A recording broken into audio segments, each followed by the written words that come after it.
Hey guys, welcome back to our channel. And if you are new here, welcome. I'm Heather from Mindset Made Better. I've talked a lot about self-worth on this channel, and when I sat down to write about today's quote, I immediately thought about why we don't recognize bad treatment right away. So today we're going to go in depth on that, but before we get into it, if you love personal growth and self-improvement, then you have come to the right place. Each week we put out a video that goes along with our articles over on mindsetmadebetter.com. Over there we have daily posts of great quotes and apply those teachings to our modern times. So if you enjoy this kind of content, please subscribe to our channel.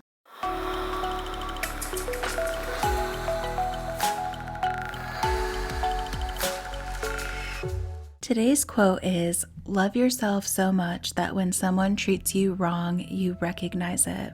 Sometimes in our relationships, we can have a really hard time recognizing mistreatment because it can be subtle.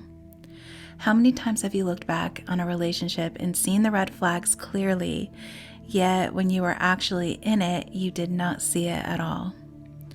It can be easy for us to confuse intensity with intimacy, so let's take a look at the difference between the two. Intensity in a relationship is marked by major highs and lows.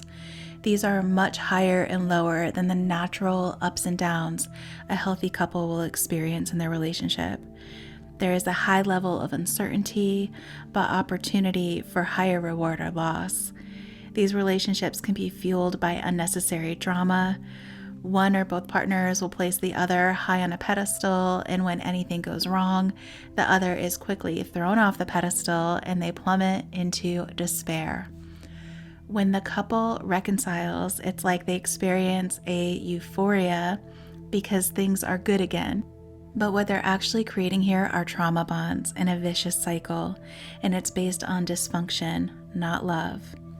If you experience extreme highs and lows in your relationship, you're likely experiencing intensity, where one or both partners have a challenge of connecting with their partner in a real, intimate way. You can also tell if a relationship has intensity by how quickly the relationship progresses. There might be a fast progression to it where both partners are hyper-focused on each other to the point where they aren't spending time with other people anymore, or they've abandoned their own hobbies that used to bring them joy. Intimacy, on the other hand, is a relationship that takes time to evolve. This is where a true bond can be formed based on mutual trust and respect. Both partners are secure enough with themselves and the relationship to not demand that the other spend all their time with them. They encourage and support each other to be the best versions of themselves and expect the same in return. They don't find other relationships or interests that the other has as a threat. This kind of relationship is marked by kindness and respect. And there are normal highs and lows, just like any relationship, but they aren't extreme like it is in a high-intensity relationship. Each partner is also able to be vulnerable, as one cannot experience real intimacy if they avoid vulnerability. Now, many people confuse being in love with intensity, and while there is that initial sense of obsession in the beginning of a relationship, it's tempered by both partners still holding on to themselves and their own interests and other relationships. In relationships ruled by intensity, you'll often find behaviors that appear on the power and control wheel pretty commonplace. We're going to take a look at the wheel, but I just want to say that the wheel refers to the person who's being controlled as a woman, but it obviously applies to everyone.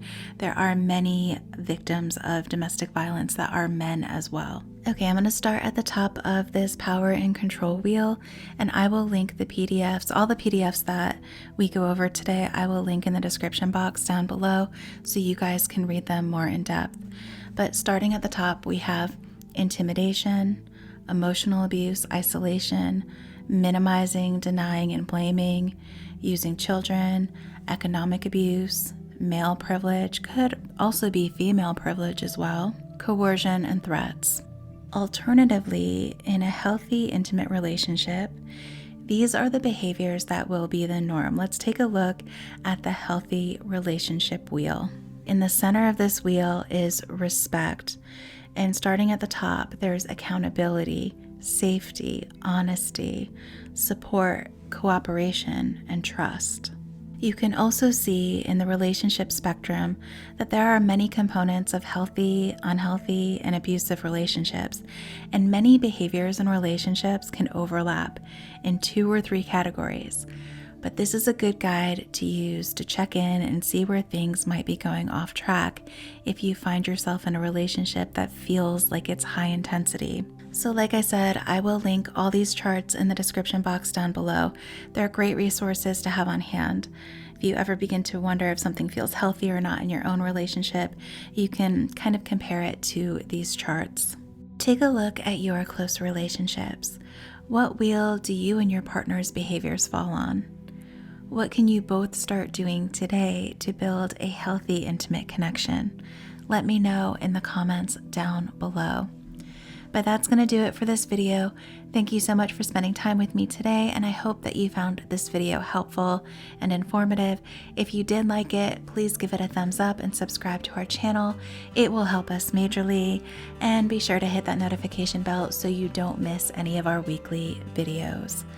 Until next time, stay healthy, stay positive, and remember, there is a huge difference between real intimacy and intensity. While intensity can feel good at times, it is unstable, unsustainable, and unfulfilling. We'll see you next time.